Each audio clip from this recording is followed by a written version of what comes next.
All right, with the head football coach of the reigning three-time state champion Phoebus Phantoms, Jeremy Blunt, his team wins it 27-17 here in a packed house at Darling Stadium. Coach, this is what high school football is all about. You grew up in front of it, the rivalry games with Hampton and Phoebus today, Warwick, who you beat last year 10-2, and what can you say? It's 4th and 8 from your own 22, 3 minutes and change to go, and you decided not to punt and go for it, and Ramir Smith, Maricus Banks, that made you look like a genius. Tell me about it. Well, it was 3 minutes left, and I knew we wouldn't get the ball back. We didn't have enough time to stop it. We would have had to be perfect, and if we would have gotten the ball back, it would have been a situation where our back could have potentially been against the wall with very little time.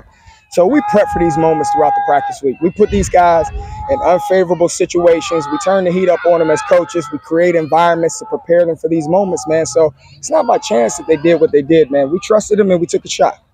Anybody that watched last year's 10-2 defensive grudge match and knowing how decorated these two defenses are with all the shutouts, few teams move the ball on either one of your defenses, they wouldn't have believed that we'd have two 50-yard-plus pass plays on 4th down in this game. How did you respond from the stun that they had? Because it felt like these championship moments and games you've been in before helped prepare you for this, right? Well, number one, man, you got to tip your hat to the head coach and the coaching staff over at Warwick High School. Those guys, man, I've watched them play a clean game week in and week out this year. They have prepared their guys, man. We knew it was going to be a dogfight. You know, they have some players that can flat out make you pay if you get caught sleeping. And that's what happened. You know, we got caught sleeping, man. We thought we were in a good position.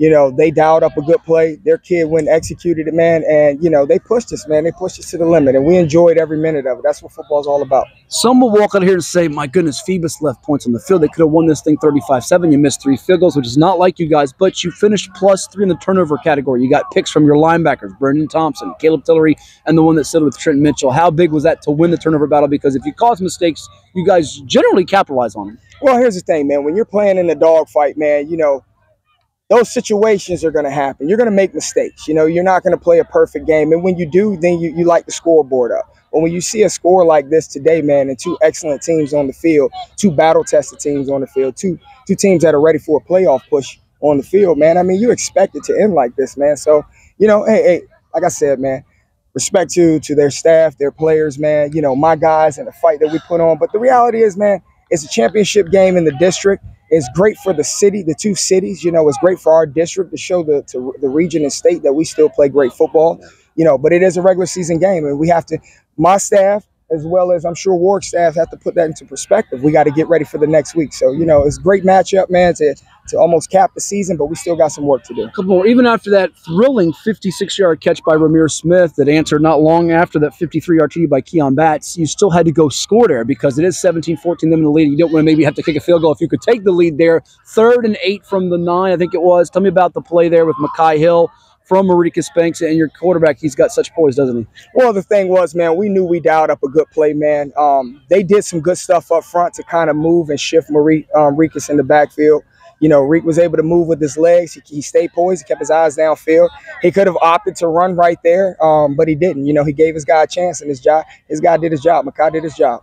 Lastly, what do you take out of this? It is one more game to go regular season, and you're going for this quest of a 4-peat. The streaks continue. Those numbers are eye-popping, but I know you will, when you have a brief moment, you will be satisfied and enjoy just to savor this up and win it the way you did, right? Well, you know, we'll go back to the drawing board and look at some things that we need to work on. That's what you do, man. When you want to be great, when you want to continue to push towards that elite level, you know, you work on little things, and your mistakes are first and foremost. So for us, we'll clean that stuff up. You know, we'll take a deep breath. You know, we'll get ourselves ready to, you know, end the regular season versus Denbigh, who's also in the position for a playoff spot. You know, so we're going to do what we need to do. Keeping our eyes on the prize, keeping our eyes on the step-by-step process. We don't get too far ahead of ourselves.